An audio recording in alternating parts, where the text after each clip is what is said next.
Oi pessoal, aqui é Eduarda da FMI, trazendo mais um call para vocês essa semana que a gente teve decisão de política monetária não só aqui no Brasil, mas também nos Estados Unidos. E aqui no Brasil o Copom decidiu manter a Selic em 6,5%, eu vou falar mais sobre isso durante o nosso call. Mas como vocês já sabem, vamos começar pelo cenário internacional, vamos ver quais foram os destaques da semana. Então, para começar, a gente teve aí a novela do Brexit que nunca termina. Como vocês já sabem, já está faz um tempo essa novela se desenrolando. A gente tem aí os acordos da primeira-ministra Theresa May sendo rejeitados pelo parlamento, um atrás do outro, e o prazo desse acordo para ter essa saída do Reino Unido da União Europeia está acabando. Os líderes europeus eles concordaram em conceder à Premier britânica, como eu já falei, a Theresa May, uma curta prorrogação no prazo para o Reino Unido deixar a União Europeia. Esse prazo que terminaria inicialmente agora, no dia 29 de março. E o que isso significa, né? Com isso, os líderes da União Europeia eles concordaram então em estender o processo até o dia 22 de maio, isso desde que o Parlamento britânico aprove o acordo de divórcio acertado com o May, que será julgado de novo, votado de novo na próxima semana. Se na próxima votação esse acordo for rejeitado, o Reino Unido terá então até 12 de abril para dizer se quer deixar a União Europeia sem nenhum acordo ou solicitar uma prorrogação muito maior, talvez até o final do ano.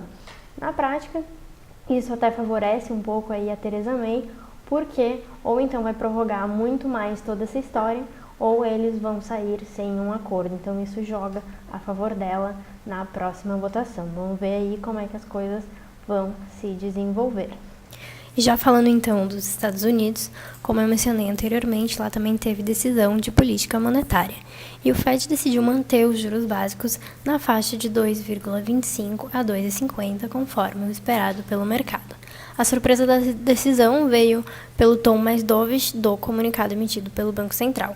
Nesse comunicado, o banco indicou que não irá elevar as taxas até o fim de 2019, isso diante de sinais de desaceleração da economia global e diante de outros sinais de preocupação.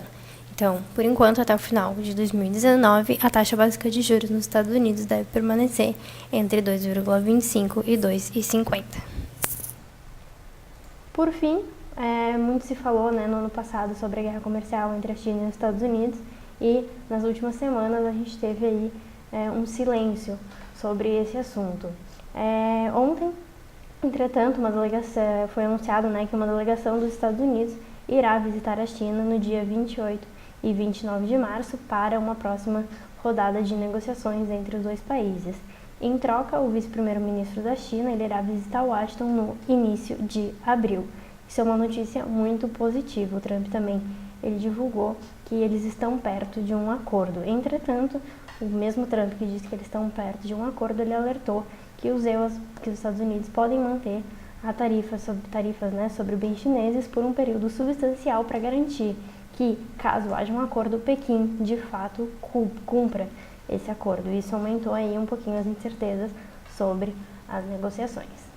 E bom, tendo falado os principais destaques do cenário internacional, vamos falar agora um pouquinho o que foi destaque no cenário econômico e político aqui do Brasil.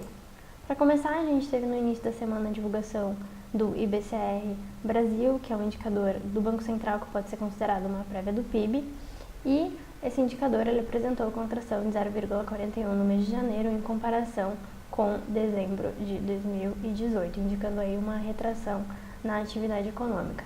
Já em comparação com janeiro de 2018, a alta foi de 0,79.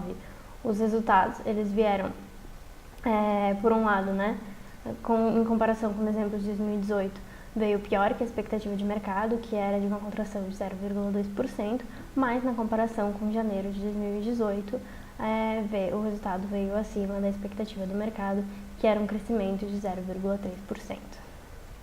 Além desse dado de atividade, também foi divulgado ao longo dessa semana dados sobre a arrecadação do governo federal.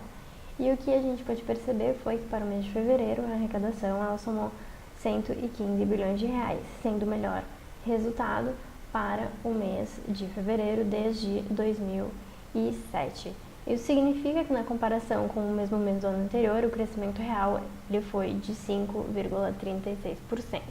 Se a gente olhar aqui, a gente vê que as receitas administradas pela Receita Federal, elas cresceram 5,46%, já a receita própria de outros órgãos federais, que incluem principalmente os dados de royalties de petróleo, tiveram um crescimento de 0,18%, e por fim, a arrecadação em tributos sobre o lucro das empresas aumentaram os expressivos 37,45%, isso tudo é crescimento real, ou seja, já descontados os efeitos da inflação. E também é bom mencionar que todos esses crescimentos das receitas são na comparação com o mesmo mês do ano anterior, ou seja, em comparação com fevereiro de 2018.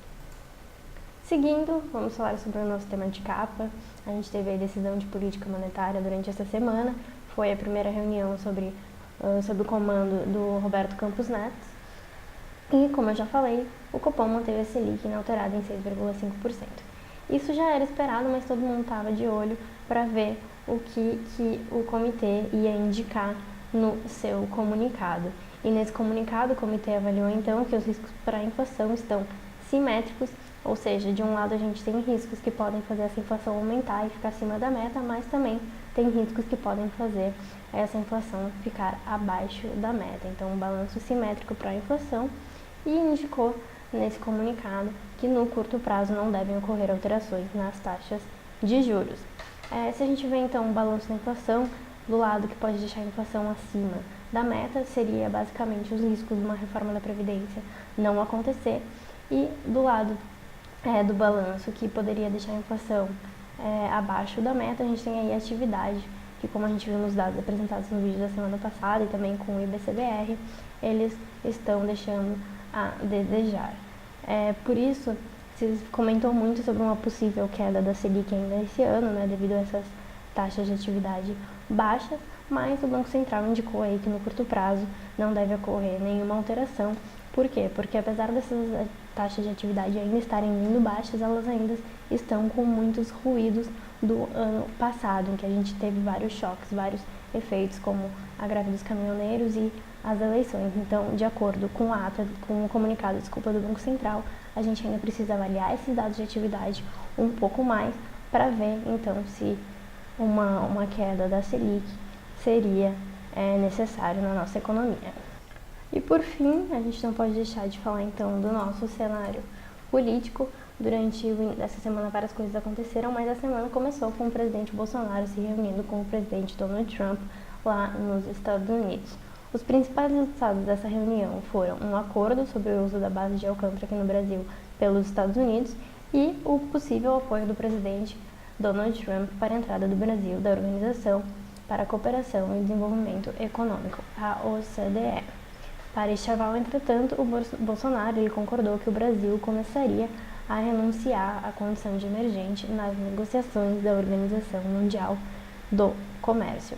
Alguns especialistas analisam isso como um pouco negativo, porque na Organização Mundial do Comércio é onde de fato são feitas as negociações econômicas, os acordos econômicos, enquanto que a OCDE tem discussões mais teóricas, digamos assim, pouco práticas para a economia.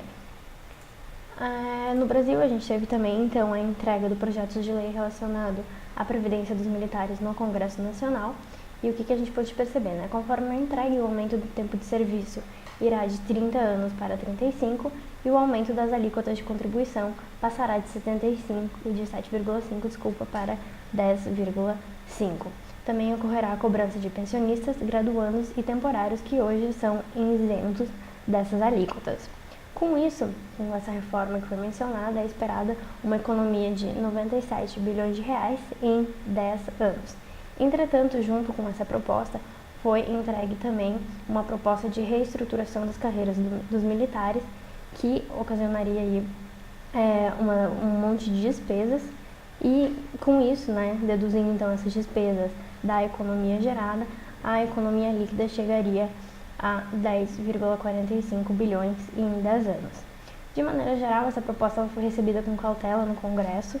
Por causa dessa economia líquida, se esperava uma economia maior, e a inclusão Como eu já falei, né, a inclusão dessa proposta de reestruturação nas carreiras foi o principal ponto desagrado por diminuir a economia líquida. Seguindo, a gente teve aí também a divulgação de algumas pesquisas sobre a avaliação do governo federal, e o que deu para perceber, essa aqui é uma pesquisa da XP, que antes mesmo de completar 3 meses de governo, o Bolsonaro teve a sua primeira queda no índice de aprovação junto à população. A gente vê que de fevereiro para março, as pessoas que avaliavam o governo como ruim e péssimo passaram de 17% para 24%, que é um valor bem expressivo, considerando que ele está apenas há 3 meses no governo. Isso se deve principalmente ao fato dos diversos escândalos, das diversas crises envolvendo o governo federal. E por fim, agora bem no finalzinho da semana, a gente teve aí a prisão do ex-presidente Michel Temer.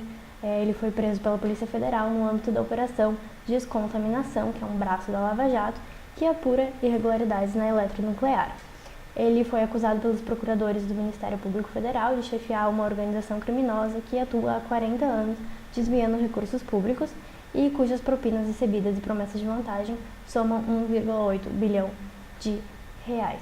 O acontecimento está causando bastante estresse no mercado porque ele impacta diretamente a reforma da Previdência, uma vez que desvia o foco da pauta econômica. E se fala muito mais dessa pauta política, surge a ideia de que outros políticos poderiam estar envolvidos no esquema e a reforma da Previdência acaba sendo deixada de lado. Bom, pessoal, essa semana que eu tinha para passar para vocês era isso. Conto com vocês para, se vocês tiverem qualquer dúvida ou sugestão, vocês enviarem aqui pra gente. E na semana que vem a gente volta com mais informações. Até semana que vem.